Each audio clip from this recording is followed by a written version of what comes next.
اور اس سے مغازی کا جو پورشن ہے ساتھ ساتھ اگر آپ مطالعہ کرتے جائیں تو امید ہے کہ اس کا ہمیں دیر پا فائدہ ہوگا۔ اللہ تعالیٰ توفیق عطا فرمائے۔ کتاب المغازی کا آغاز، جی تو کتاب کا نام آپ پلیز بتا دیں، تاکہ آپ کو تو زیادہ پتہ ہے نا کون سی اچھی ہے عربی میں، تو وہ پھر ہم چوز کر میں سکیں۔ 3-4 کتابوں کے نام آپ کو بتا دیتا ہوں، اگر ان میں سے کوئی کتاب آپ کو لائبریری سے مل جائے یا آپ خرید سکیں تو تب بھی ٹھیک ہے، اور اگر آپ کو PDF مل جائے تو تب بھی ٹھیک ہے۔ تو میں انشاءاللہ ان کے نام آپ کے ساتھ شیئر کرتا ہوں۔ اچھا جی، ایک منٹ، جی عطر صاحب میں بتا دیتا ہوں انشاءاللہ۔ ہماری یہ جو کتاب المغازی کا چیپٹر ہے، اس کی عبارت پڑھنے کی ہم نے ذمہ داری لگائی تھی سسٹر شفقت، ہمارے کلاس میں جو خواتین شریک ہیں ان کی، تو امید ہے کہ آپ نے تیاری کی ہوگی۔ تو سب سے پہلے کون پڑھیں گے؟ جی سر، میں بسم اللہ کرتی ہوں۔ اچھا، آپ بسم اللہ کریں گے، ٹھیک ہے، بسم اللہ۔ جی، یہ کتاب عبارت آپ کو نظر آ رہی ہے؟ جی سر آ رہی تو مزید بڑا کرنے کی ضرورت تو نہیں ہے؟ نہیں، میں ادھر سے بڑا کر لوں گی خود ہی۔ اچھا چلیں ٹھیک ہے، جی، بسم اللہ کریں۔ کتاب المغازی، باب غزوۃ العشیرۃ او العسیرۃ۔ قال ابن اسحاق اول ما غزا النبی صلی اللہ علیہ وآلہ وسلم الابواء ثم بوات ثم العشیرۃ۔ حدثنا سوری وہ پڑھنا پہلے، بسند متصل منا الى الامام الحافظ، متصل، سواد کے ساتھ زیر، بسند متصل، بسند متصل منا الى الامام الحافظ ابی عبد اللہ محمد بن اسماعیل بن ابراہیم بن المغیرۃ بن بردزبہ الجوفی بردس بطل، بردزبہ تل تل بھی پڑھا جا جوفی، سکتا ہے، تا بھی پڑھا جا سکتا ٹھیک ہے، الجوفی البخاری جی رحمۃ اللہ تعالی۔ ہے۔ قال حدثنا عبد الله بن محمد حدثنا وهب حدثنا شعبة عن أبي إسحاق كنت إلى جنب زيد بن أرقم فقيل له كم غزا النبي صلى الله عليه وآله وسلم من غزوة؟ قال 19، قال كم غزوت أنت معه؟ قال 17۔ قلت فأيهم كانت أول؟ قال العشير أبي الأسيرات، فذكرت لقتادة فقال العشيرات۔ جی اچھا، سند پڑھنے میں جب ہم حدثنا پڑھتے ہیں تو اس سے پہلے ہم قالا پڑھیں گے۔ مثلا شروع میں آپ نے پڑھا قال حدثنا عبداللہ بن محمد، جی تو یہ ابن کا لفظ پڑھنے کا طریقہ تو آپ کو معلوم ہے نا سسٹر شفقت؟ آپ کو یہ بن کا لفظ یہ ما قبل کے لیے صفت ہوتا ہے اور ما بعد کے لیے مضاف ہوتا ہے۔ سر یہ ایک دفعہ دوبارہ بتا دیں جیسے بھی آپ نے بتایا۔ ہاں جی، ماں کا یہ جو بن کا لفظ ہوتا ہے جی یہ ما قبل کے لیے صفت ہوتا ہے، ٹھیک ہے، یہ بن عبدو کی صفت ہے، تو یہ ہم پڑھیں گے عبداللہ بن جی ٹھیک مرفوع، ہے، اور ما بعد کے لیے یہ مضاف ہوتا ہے، جی ٹھیک تو ہے، یہ پڑھیں گے عبداللہ بن محمدن، جی محمد مضاف الیہ ہونے کی وجہ سے مجرور ہوگا، جی اور ٹھیک پھر ہے۔ جب دوبارہ حدثنا یا اخبرنا آئے گا تو پھر قالا پڑھیں گے، قال حدثنا وہب۔ اچھا، اب یہاں حدثنا کے پر بعد جو، ہاں جی، لگائیں گے، حدثنا سے پہلے قالا، ٹھیک ہے، پہلے لگانا ہے، ٹھیک ہے، ہاں جی، اور یہ اس قالا میں جو فاعل ہوگا یہ عبداللہ ہوں گے۔ جی یہاں پر جو پہلے حدثنا سے پہلے ہم قالا پڑھتے ہیں اس کے فاعل ہوا ضمیر وہ امام بخاری ہیں۔ جی ٹھیک ہے، امام بخاری کہتے ہیں کہ حدثنا عبداللہ بن محمد پھر ہم یہاں پہ پڑھیں گے قالا، تو یہ کس نے کہا؟ عبداللہ بن محمد نے کہا. عبداللہ بن محمد کہتے ہیں حدثنا وہب، ہم سے وہب نے بیان. پھر یہ حدثنا آ گیا تو یہاں پہ ہم قالا پڑھیں گے، قال حدثنا، تو یہاں پر قالا کا فاعل ہوں گے وہب، کہ وہب کہتے ہیں کہ ہم سے شعبہ نے بیان کیا. تو جی ٹھیک ہے. اخبرنا یا حدثنا جب آئے گا تو اس سے پہلے آپ نے قالا پڑھنا ہے. جی ٹھیک ہے. ایک دفعہ دوبارہ پڑھیں آپ شروع سے. قال حدثنا عبداللہ ابن محمد قال حدثنا وهب قال حدثنا شعبۃ عن ابی اسحاق كنت جی الى جنب ابن ٹھیک ہے. ارقم. تو یہ سند آپ اس طرح پڑھیں گے، اس کی آپ نے پریکٹس کرنی ہے. اگر اس کے حوالے سے کوئی مزید بات پوچھنی ہو تو آپ مجھ سے پوچھ لیں، یا کلاس میں اگر کوئی شریک سے کسی سے پوچھنا چاہے تو ان سے پوچھ لیں. سر یہ جو پہلے سند پڑھنی ہے وہ والی بسند؟ ہاں، یہ ہر حدیث کی سند ہے نا یہ والی. جی جی نہیں، وہ جو آپ نے سند کو متصل کرنا ہے وہ تو سیم ہے، جی ٹھیک سند ہے. متصل منا وہ سیم ہے. تو ایک جی دفعہ آپ اس کو ذرا اچھی طرح یاد کر لیں تو وہ جی ٹھیک. ہر جب بھی ہم سبق شروع کریں گے اس کے شروع میں آپ نے پڑھنا ہے، جی لیکن ہر ٹھیک ہے. حدیث کی سند کو آپ نے اس سیکوینس سے پڑھنا ہے جی انشاءاللہ. انشاءاللہ. اچھا جی، یہ پہلا چیپٹر ہے کتاب المغازی کا، اور غزوہ عشیرہ کے یا عشیرہ کے عنوان سے. اچھا، غزوہ عشیرہ یا عشیرہ، عشیرہ ایک جگہ ہے مکہ اور مدینہ کے درمیان میں. آپ صلی اللہ علیہ وسلم کو جب اطلاع ملی تھی ہجرت کے تقریباً 1.5 سال کے بعد، ایک مشرکین مکہ ایک بہت بڑا تجارتی قافلہ تیار کر کے تو وہ شام کی طرف بھیج رہے ہیں، اور انہوں نے اس تجارتی قافلے میں یہ طے کیا ہے کہ ہم جو پروفٹ آئے گی ہم اس سے اسلحہ خریدیں گے اور مسلمانوں کے خلاف معاملہ کریں گے اور ان کے ساتھ لڑائی کا. آپ صلی اللہ علیہ وسلم کو جب اس کی اطلاع ملی تو آپ صلی اللہ علیہ وسلم نے اس لڑائی سے بچنے کے لیے اس قافلے کو روکنے کا منصوبہ بنایا کہ جب یہ قافلہ ہم روک لیں گے تو ان کے پاس اسلحہ خریدنے کا جو انہوں نے انتظام کرنا ہے وہ نہیں رہے گا، تو بہرحال پھر لڑائی رکے گی. اور جب دشمن آپ کے ساتھ جنگ کے لیے آمادہ ہو جائے تو پھر آپ کو اس طرح کے اقدامات کرنے ہوتے ہیں.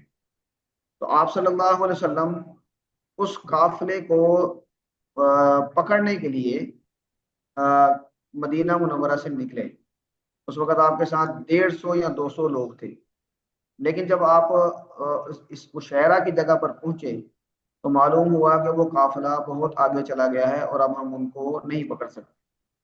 تو آپ صلی اللہ علیہ وسلم نے وہاں پر کچھ دن قیام کیا، اور ایک قبیلہ تھا بنی مدلج، ان سے ایک معاہدہ کیا، اور پھر آپ صلی اللہ علیہ وسلم واپس مدینہ منورہ تشریف لے آئے. اب یہ جو مدینہ سے نکل کے وہاں جانا اس قافلے کے لیے اور عشیرہ کی جگہ پر پہنچ کر آپ کا کچھ دیر قیام کرنا اور پھر واپس آ جانا، اس کو غزوہ عشیرہ کہتے ہیں، اور اس کو غزوہ بدر کی تمہید بھی کہا جاتا ہے، کہ گویا کہ یہ مقدمہ تھا غزوہ بدر کا. تو اس کا ذکر غزوہ بدر سے پہلے آتا ہے. آپ صلی اللہ علیہ وسلم نے پھر جب وہ قافلہ واپس آ رہا تھا تو آپ نے دوبارہ صحابہ کرام کو جمع کیا اور اس قافلے کو وہاں پر پکڑنے کے لیے دوبارہ رخصت ہوئے مدینہ منورہ سے.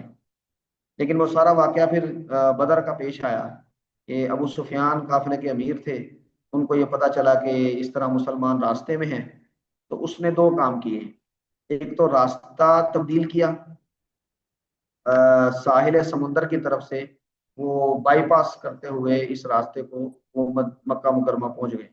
اور دوسرا انہوں نے مکہ مکرمہ میں پہلے پیش کی اطلاع بھیج دی کہ اس طرح مسلمان قافلے کو پکڑنے کے لیے پہنچے ہوئے ہیں، تو آپ لوگ اپنے قافلے کو بچاؤ. تو پھر اس قافلے کو بچانے کے لیے ابو جہل کی قیادت میں لشکر تقریباً 800 سے 1000 کے درمیان لشکر یہ مکہ مکرمہ سے نکلا، اور